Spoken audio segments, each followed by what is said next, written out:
The first one is just following God into the hard. I remember every time I would see this person in town, I always felt a sense of dread and a sense of injustice because there were some things that he had done for me and my family, helping with my mom's estate. He was a lawyer in town.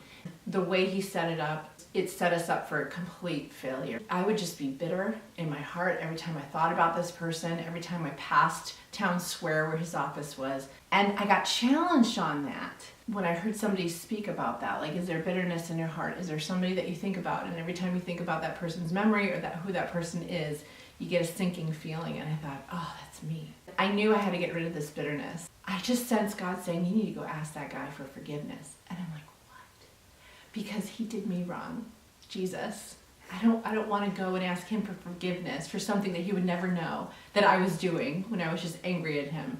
I think he needs to say sorry to me. And God's like, you want to hear me? You want to follow me?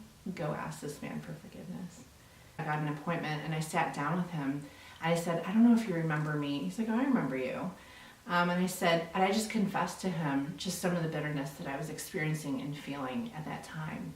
And his reaction was really precious. And he just said, I am so sorry about that. And in the future, when we draw up estate plans and things, I think this is what we're going to do because we've never run into this kind of situation before. And he made it right at that time. And I walked out of there feeling heard, seen, provided for, forgiven, free. It made me realize the power and the goodness of following God, even into the hard, even when it was, for me, one of the hardest things I had done at that time. And I just wanted more of that. And so I began this process of just saying, okay, Jesus, what are you saying to me today? Where are you leading me? And following him on what I call the adventure of the day. So I passed this little church in Middletown. And as I'm passing this church, there's a man out there mowing the lawn. And he was highlighted to me. Like there was something, like Holy Spirit was like, look at him. And I'm like, okay. And I just kept driving. So I'm at the stoplight and I'm like, Lord, if there's something you want me to do, you better tell me now because I'm going to be making a left turn here and I'm driving away from this church. Is there something you want to say? And all I heard was the word flowers. All right, I'll bring him flowers. So I go to the grocery store. I didn't think anything that was weird about that. Went to the grocery store. I gotta find some flowers because there's no flowers at the supermarket. So there was a gas station nearby, so I walk into the gas station, and I'm agonizing which flowers, and I'm like, this is ridiculous. Just buy the man some flowers. And it all of a sudden hit me. Lord, you're asking me to go up to some random guy at a random church and hand him flowers. And I laughed. I'm like, that's crazy. I'm like, you have to give me a word for him. You have to give me a word of encouragement or a word of knowledge or something for him more. And what I heard him say in that time was, there is something more than cultivating the grass and seeding it that this person is doing. They are cultivating relationship with others. They are helping others, and things are going to grow from all the work that they are doing here.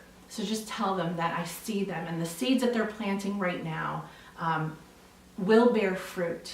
Just continue to be diligent and work hard. And I thought, that's a great word. And it's a small kind of church where when you open the door, you're right in the middle of whatever is going on.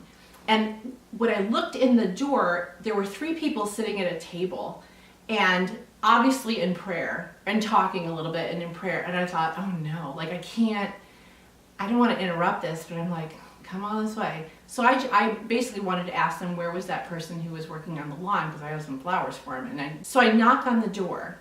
And the woman who I found out later, her name is Carmia, she comes to the door and she says, can I help you? And I said, yeah, where's that guy that was working on the lawn? I have some flowers for him and I have a word of encouragement for him. And she just kind of looked at me funny and she's like, what's the word?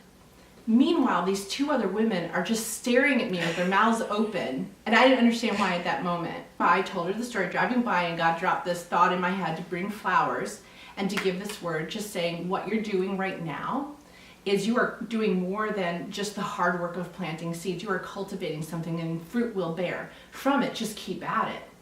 And she just kind of stares at me a little bit stunned. She says, I think that word is for me. And I'm like, great, and here's the flowers for you. And this other woman who was sitting at the table said, you don't understand what just happened. We were sitting here, it's Carmia's birthday today, and she was lamenting that no one ever brings her flowers. And I joked and said, well, when you die, they bring you flowers. She said, I don't want to wait until I'm dead for somebody to bring me flowers. I want somebody to bring me flowers right now. And she said, that's when you knocked on the door. And I'm like, and that to me was so fun, because you cannot orchestrate the timing on that. And all the lollygagging that I was doing at the grocery store, and then just finding these flowers and picking up these flowers, God in his amazing timing had me walk in at that right moment. And she knew that word of encouragement was for her, because she had just begun prayer ministry at that church, and it was a labor, and there were just 3 people there at that time. But it was such an encouragement for her, and I thought, Lord, thank you for letting me be a part of encouraging the body. It comes from relationship with you. It comes from a desire to hear your voice and follow you on that adventure of the day. And the one word that I just have, it's from a song that I just heard yesterday, and I just thought it was so beautiful. She's so loved that she cannot withhold.